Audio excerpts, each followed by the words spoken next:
کابل کې د مور او ماشوم لپاره د فرانس روغتیايي انسټیټیوټ له لوري 15م نړیوال علمي او څیړنیز کنفرانس جوړ شو.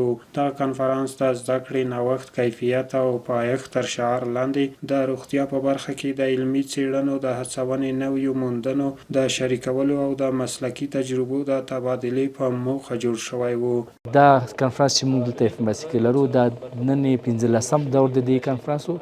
موږ 2011 نه دا کنفرانسونه شروع کړي دي او تر اوسه پورې سږ کال موږ 2015 کې 2015 کې 15م دور ته ورسېدو.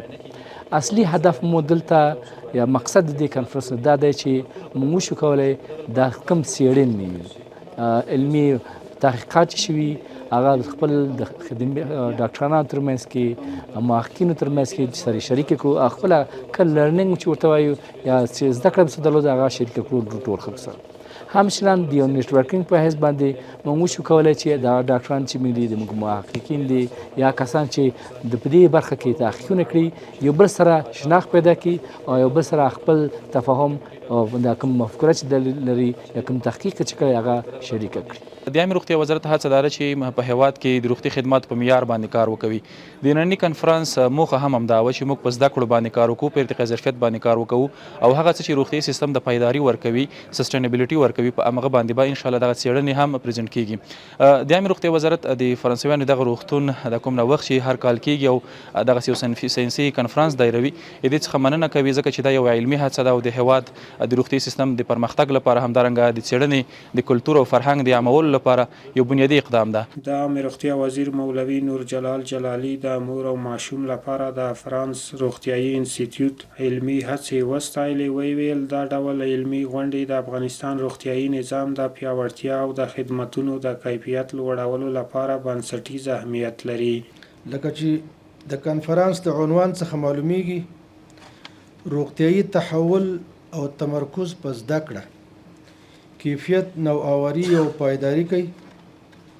دا د روغتیايي سکتور د پیشرفت او عصري او مروج طبي اصولو او پراکتیسونو سره د یو ځای عیارونې اساسي ستنې دي او که په واقعیت سره هم دا موضوعات زموږ په پروګرامونو او محراق کې قرار ونیسي، طبیعي خبره ده چې زموږ د صحت سکتور به خپل د پیشرفت اوج ته ورسیږي. د عامه روغتیا وزارت اوسنۍ پالیسي تر ډیره حد د روغتیايي خدماتو که ابتدایي خدمات دي یا ثانوي او ثالثي د ټولو په کیفیت باندې ټینګار کوي. علم حقیقی آن است که یا روح ما را اصلاح کند که مثل علم شریعت و یا اینکه بدن ما را درمان ببخشد مثل علم طبابت.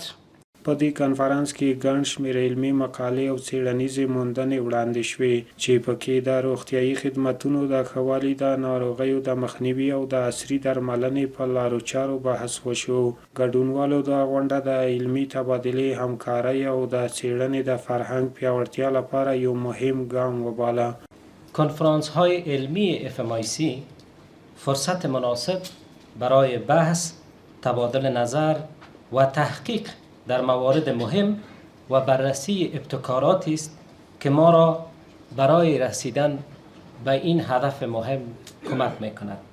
د مور او ماشوم لپاره د فرانس انسټیټیوټ استازو هم څرګنده کړه چې د دوی موخه د افغان متخصصینو د روزنې، د علمي تجربو د شریکولو او د نوې پوهې د تبادلې لپاره زمینه برابرول دي.